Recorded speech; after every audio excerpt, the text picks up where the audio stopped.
ओम शांति। बाप दादा जो ज्ञान के अनेक गुह्य रहस्यों को खोलते थे, उनमें आगे के सवाल जवाब इस प्रकार है। पहला सवाल, सच्चे स्नेह का स्वरूप क्या है? उत्तर, आज बच्चों का विशेष स्वरूप कौन सा रहा? स्नेह के साथ साथ उल्हाने भी दिए। जैसे बाप ज्ञान का सागर है, तो सागर की विशेषता क्या होती है? जितनी लहरें उतना ही शांत, लेकिन एक ही समय दोनों विशेषताएं हैं। वैसे ही बाप के समान बनने वालों की भी यह विशेषता है कि बाहर से स्मृति स्वरूप, अंदर से समर्थी स्वरूप। जितना ही साकार स्वरूप में स्मृति स्वरूप, उतना ही अंदर समर्थी स्वरूप हो।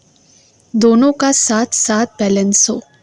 ऐसा बैलेंस रहा, जैसा समय व जैसा दिन वैसा स्वरूप तो होता ही है, लेकिन अलौकिकता यह है कि दोनों के बैलेंस का स्वरूप स्पष्ट दिखाई दे। पाठ भी बजा रहे हैं, लेकिन साथ साथ साक्षीपन की स्टेज भी हो। साक्षीपन की स्टेज होने से पाठ भी एक्यूरेट बजाएंगे, लेकिन पाठ का स्वरूप नहीं बन जाएंगे, अर्थात पाठ के वश नहीं होंगे। विल पावर होगी। जो चाहें, जिस घड़ी चाहें, वैसा अपना स्वरूप धारण कर सकते हो। इसको कहते हैं विल पावर।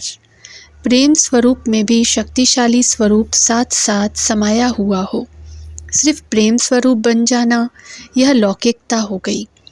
अलौकिकता यह है कि जो प्रेम स्वरूप के साथ साथ शक्तिशाली स्वरूप भी रहे। इसलिए शक्तिशाली स्वरूप का अंतिम दृश्य नष्टो मोहा स्मृति स्वरूप। यही लास्ट पेपर यादगार में भी गायन रूप में है। यही प्रैक्टिकल कर्म करके दिखाया। साकार संबंध सम्मुख होते हुए समाने की भी शक्ति और सहन करने की भी शक्ति, यही दोनों शक्तियों का स्वरूप देखा। एक तरफ स्नेह को समाना, दूसरे तरफ रहा हुआ लास्ट का हिसाब किताब सहन शक्ति से समाप्त करना। समाना भी और सहन भी करना, दोनों का स्वरूप कर्म में देखा। क्या बाप का बच्चों में स्नेह नहीं होता? स्नेह का सागर होते हुए भी शांत, अपने शरीर से भी उपराम। यही लास्ट स्टेज है। यही प्रैक्टिकल में कर्म करके दिखलाया। यही रात्रि का समय था ना। लास्ट पेपर को फर्स्ट नंबर में प्रैक्टिकल में किया। स्वरूप में लाना सहज होता है, लेकिन समाना, इसमें विल पावर चाहिए। सारा पाठ समाने का देखा। कर्म भोग को भी समाना और स्नेह को भी समाना, यही विल पावर है। यही विल पावर में बच्चों को विल की। दूसरा सवाल, परिवर्तन की डेट और उसकी तैयारियां। उत्तर है, विनाश की डेट का पता है। कब विनाश होगा? जल्दी विनाश चाहते हो, वहाँ और ना की चाहना से परे हो। विनाश के बजाय स्थापना के कार्य को संपन्न बनाने में सभी ब्राह्मण एक ही दृढ़ संकल्प में स्थित हो जाएं, तो परिवर्तन हुआ ही पड़ा है। जैसे विनाश की डेट में सभी एकमत हो गए ना, वैसे कोई भी संपन्न बनने की विशेष बात लक्ष्य में रखते हुए डेट फिक्स करें, होना ही है, तब संपन्न हो जाएंगे। अभी संगठित रूप में एक ही दृढ़ संकल्प परिवर्तन का नहीं करते हो। कोई करता है, कोई नहीं करता है, इसलिए वायुमंडल पावरफुल नहीं बनता है। अब ऐसे प्रोग्राम बनाओ जो ऐसे विशेष ग्रुप का कर्तव्य विशेष हो। दृढ़ संकल्प से करके दिखाना। जैसे पुरुषार्थ के उत्साह को बढ़ाने के लिए ग्रुप्स बनाते थे और पुरुषार्थ की रेस करते थे, एक दूसरे को सहयोग देते हुए उत्साह बढ़ाते थे, वैसे अब ऐसा तीव्र पुरुषार्थियों का ग्रुप बने जो यह पान का बीड़ा उठाए कि जो कहेंगे वही करेंगे, करके दिखाएंगे।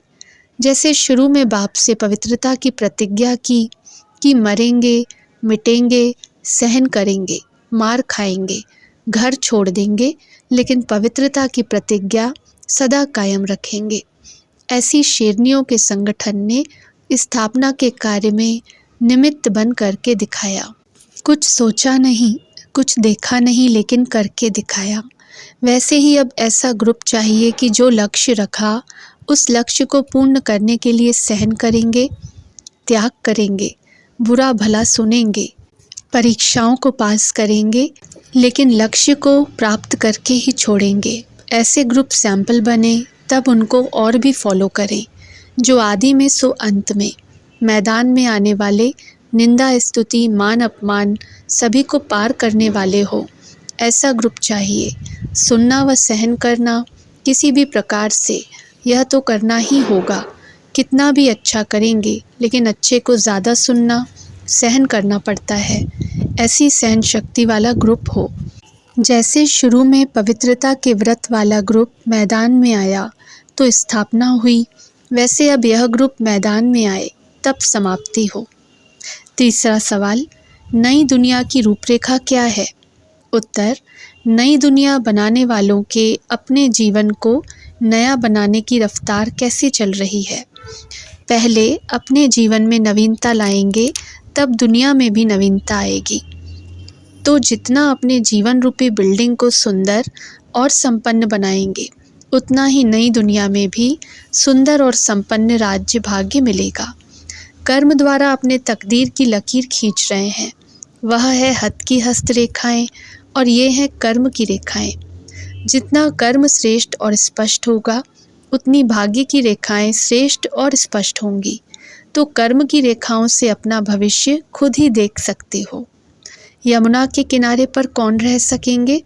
जिन्होंने सदा के लिए पुरानी दुनिया से किनारा किया है और बाप को सदा साथी बनाया है, वही यमुना के किनारे 7 महल वाले होंगे। श्री कृष्ण के साथ पढ़ने वाले कौन होंगे? पढ़ने पढ़ाने वाले साथी भी होंगे ना। जिसका सदैव पढ़ाई पढ़ाने और पढ़ने का विशेष पाठ है, वही वहाँ भी विशेष पढ़ाई के साथी बनेंगे। रास करने वाले कौन होंगे? जिन्होंने संगम पर बाप के साथ समान संस्कार मिलाने की रास मिलाई होगी। तो यहाँ जिनके बाप समान संस्कारों की रास मिलती है, वे वहाँ रास करेंगे। रॉयल फैमिली में कौन आएंगे? जो सदैव अपनी प्योरिटी की रॉयल्टी में रहते हैं। कहाँ भी हद के आकर्षण में आँख नहीं डूबती, सदा अलंकारों से सजे हुए होते हैं, सदा श्रृंगारे हुए मूर्ति। ऐसी रॉयल्टी वाले रॉयल फैमिली में आएंगे। वारिस कौन बनेंगे? वारिस अर्थात अधिकारी। जो यहाँ सदा अधिकारी स्टेज पर रहते, कभी भी माया के अधीन नहीं होते, अधिकारीपन के शुभ नशे में रहते, ऐसे अधिकारी स्टेज वाले ही वहाँ भी अधिकारी बनेंगे। अब हर एक को अपने आप को देखना पड़े कि मैं कौन हूँ। यह पहेली है। किसी किसी का सारे जीवन में 7 पाठ भी है, 7 पढ़ने का, 7 रास करने का, 7 महल में रहने का। रॉयल फैमिली में भी 7 रहेंगे। कुछ एक आत्माओं को सर्व अधिकार भी है। यह है नई दुनिया की रूपरेखा। अच्छा, ओम शांति।